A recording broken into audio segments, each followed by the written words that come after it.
Diamine's German market exclusive, Bloody Brexit. This ink really surprised me. In the bottle, it is blue. On the box, it is blue with a red border frame around. And that is the only clue of something different in this ink. Today we have something special. 3 new papers.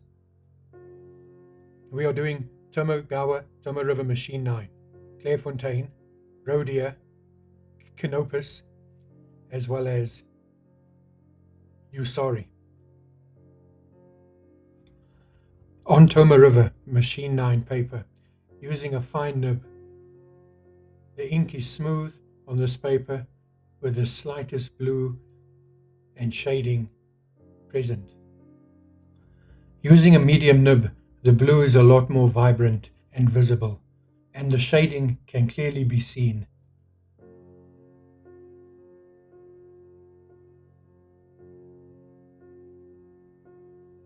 Using a broad or an italic nib, the color is very dark.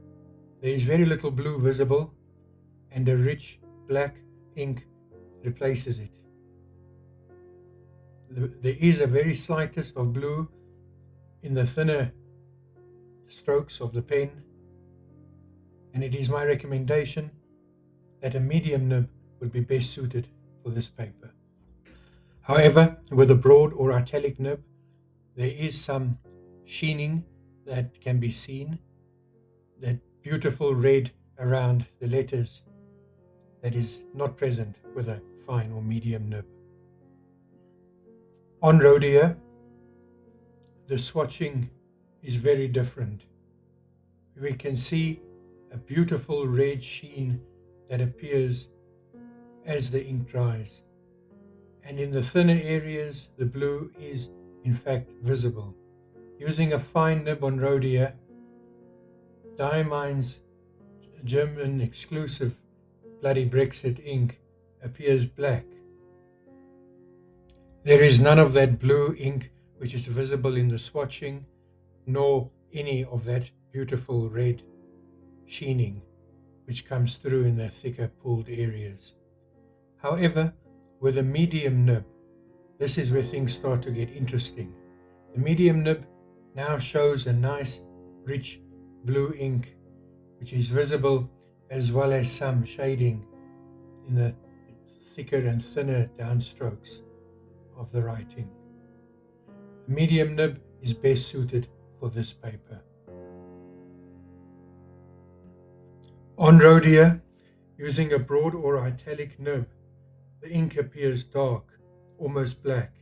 However, when you take this ink or your writing sample and you twist it in the light, a beautiful red border appears around each letter.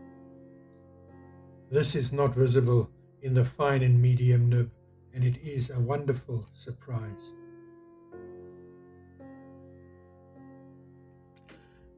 The Yu-Sari swatch also surprised me. This seems to be a 2-part ink on Yu-Sari.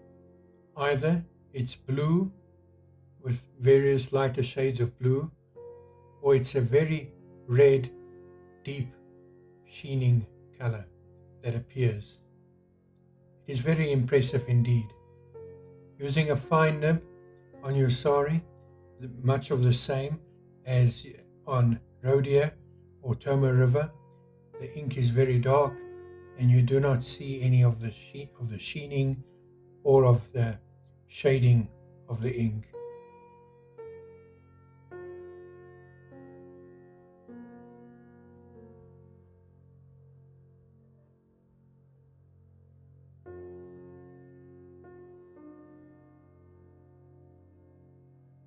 Using the medium nib, there is a lot more blue that now suddenly appears. The shading is also easier seen, and one does not have to go hunting for it as in the fine nib.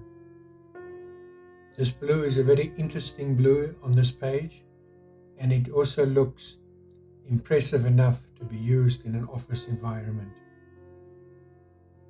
Using a bold or an italic nib, there is a very dark blue black color that comes through.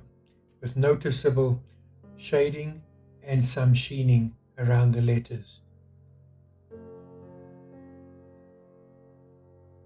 It is my recommendation that this nib is best suited to see this ink's blue variation, as it also gives a very satisfying thick line.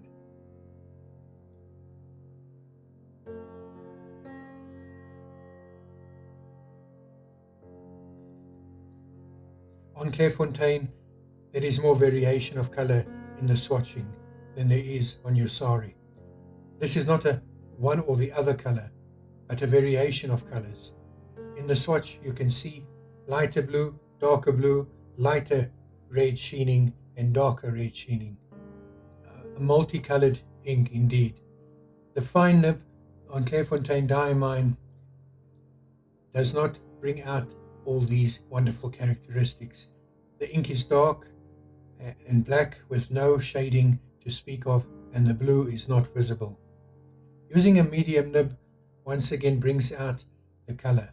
It is a lot smoother and the blue is a lot more vibrant. It is still black but with the slightest blue visible.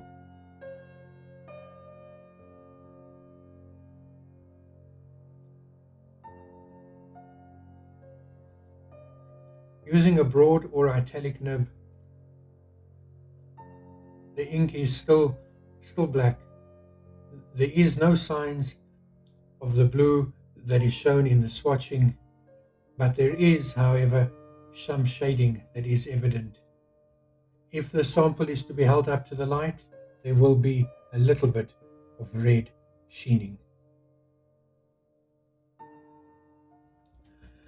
On canopus paper, the ink goes down as a dark blue, almost a royal blue, but quickly dries to reveal its red sheening, its lighter and darker blue aspects, and in the very dark areas of the swatch, even some black ink can be seen, some black color can be seen. This is a new paper for this channel, and it will be interesting to see how it performs across many different inks. With a fine nib, the canopus paper, there is a slight blue that can be seen. On this paper, there is some shading that can be seen, and this paper is well suited for users of fine nibs.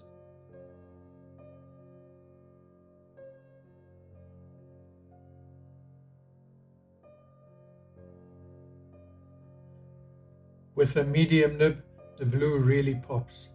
It is vibrant, it is fresh, and it is strong on the page. There is shading and depth of the color, however, no red sheening can be seen yet. Using the broad or italic nib, this is where the color really comes alive. The blue is clearly visible on this canopus paper, and the ink glides on the page very smoothly.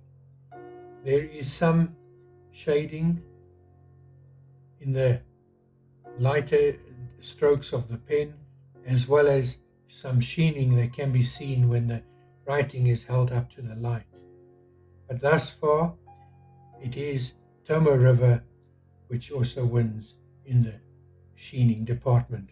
My conclusion is that all nib sizes are well represented on this paper. In the forthcoming attractions, the video to come, we look at Diamine's communication breakdown, another German exclusive ink, and an interesting ink, as this ink promises to be a pink ink but with green sheening. Now, if that is your cup of tea, and if you like that sort of thing, then please join me in that video.